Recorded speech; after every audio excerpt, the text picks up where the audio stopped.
paying attention to Turkish football, December has been a rough month so far. Starting off in December 12th, there was actually a night of shame coined by the Turkish Football Federation, who said that it was a shameful act when the president of Ankaragücü went out onto the field and actually punched the referee in the face because he wasn't happy with a call the ref had made in the game. And because of that, the league was actually suspended for a time period because of this event.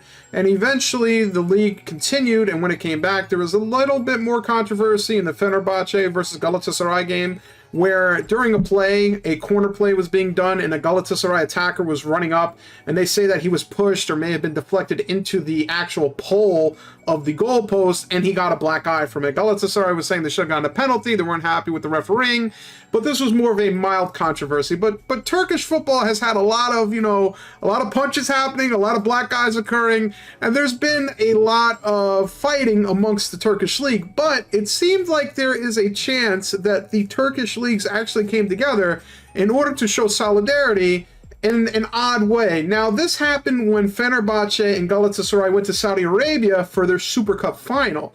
What ended up happening is that the final was not played. The reason why the final was not played is because Saudi Arabia said they would not allow players to come outside wearing shirts sporting the face of Attaturk. Now, Attaturk, his name Mustafa Kemal Atatürk, actually is the founder of Turkey. He's one of the essentially important pieces in keeping Turkey a nation that was sovereign and not basically taken over by British powers similar to other Arab nations.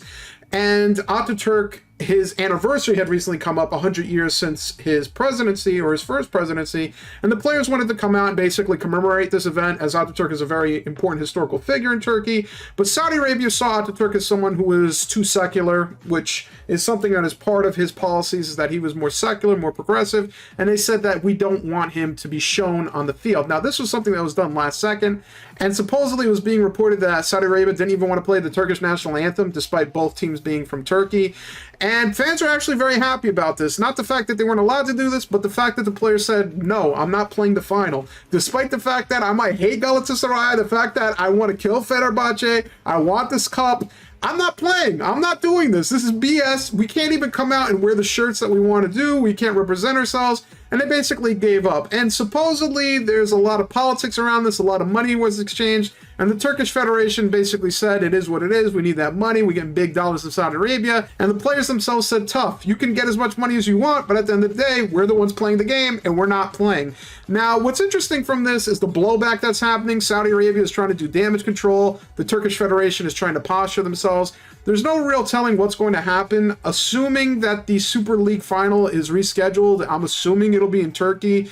And I wonder if in the future, if Saudi Arabia does this, will they make these terms a little bit more clearer early on to the players themselves so they're not blindsided by this? Because I'm assuming that Saudi Arabia paid the Federation. The Federation assumed the players would just play and not say anything.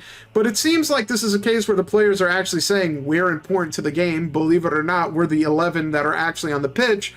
And it seems like they're actually standing up for themselves. Now, I don't know what's going to come from this. There's been a lot of controversies coming out of Turkish football. I don't know if this is the end and the final will simply be rescheduled, or if the Turkish Federation say this is an even more shameful night and that the players should have just played. I don't know what the case is here, but I'll tell you right now, if the United States were to play a match in Saudi Arabia and they for some reason wouldn't let us play the national anthem, I would hope that our players too would just walk off the pitch, because that's pretty insane. If you are interested in being a part of the heritage of this channel, I recommend you subscribe, like, and comment. Also, be sure to point out any mistakes the commentator makes. They are an American, after all.